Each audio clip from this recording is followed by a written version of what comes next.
Is it culturally that when one succeeds in the family, the rest of the family now just sits at home and they depend on this one who has succeeded, or it's just something which came up? Okay, so when one succeeds in the family, the rest of the family relies on him or her. So I believe culturally, because we live in a extended family, like as Melanesians, we love to live in collective groups. We don't like living in nuclear families. So most of our villages you go, you'll see that they live in large households.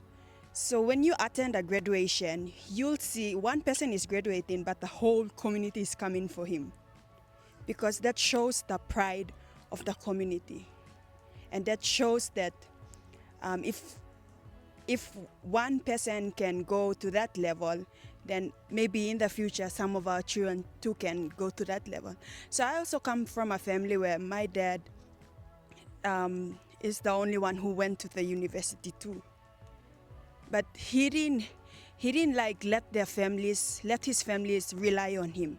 He made sure that the knowledge he got, he wanted that knowledge to be passed on to his sisters or brothers, daughters, and sons as well. So he would always encourage the children in our families, or my nephews and my nieces as well, that we should be educated too, because it's not only one person who is going to provide for the rest of us, because due to the situation today, life is a bit hard. So it's either you stay in the village, you study, you do well in school and get a job, or you go back to the village and do gardening or fishing to make a living. So I believe it's because we as Melanesian, we live in a community where we care for each other, that one succeeds, everyone in the community tends to rely on that. But I believe as Christians, that can be break, and we can all be educated and to have a good life in the future. Thank you.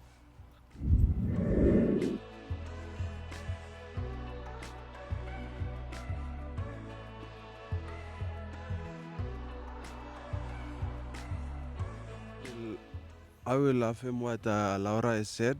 We as Melanesians and Papua New Guineans, we have this Melanesian or PNG ways. We are we are a people who care for each other. So we say responsibilities culturally, and even we are in a better position like this. It's our cultural obligation and responsibility to support each other. So that is something that is culturally inbuilt, or it's something it's our responsibility as a local Papua New Guinean or a Simbu man, I may say, to contribute back to my community. There was a familiar viral Facebooker, not Facebooker, YouTuber. He interviewed an secondary school teacher. That teacher is now serving in Rosary Secondary School in Simbu, Kondyu. And that YouTuber asked that high school or secondary school teacher, why do you have to contribute to pay another person's bride price? He was asking that question, and the teacher got up and he answered him straightforward. He said, "We invested in our own people. We invest in our own people. When, for example, if I have to contribute to Papa Isaac for his bride price, I didn't. I am not contributing in vain. My contribution will not just finish from there. He also have this. He and his family also have this responsibility to come back and contribute to my bride price.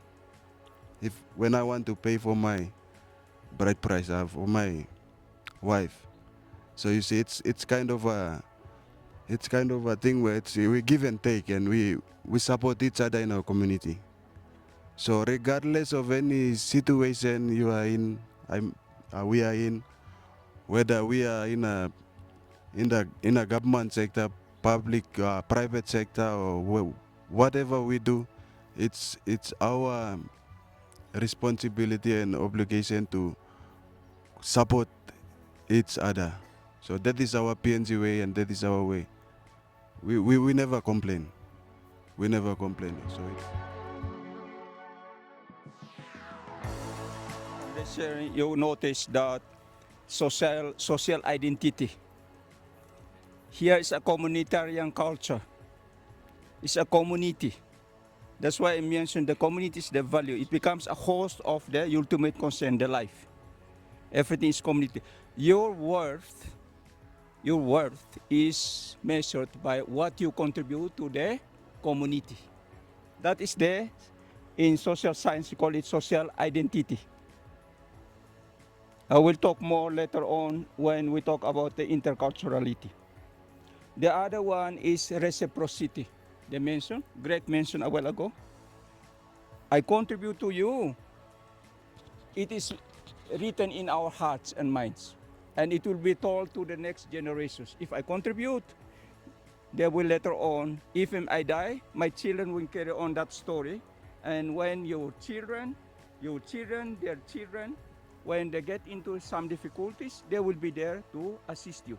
That is where you invest. If in the modern way, we invest money in the bank, Malaysians invest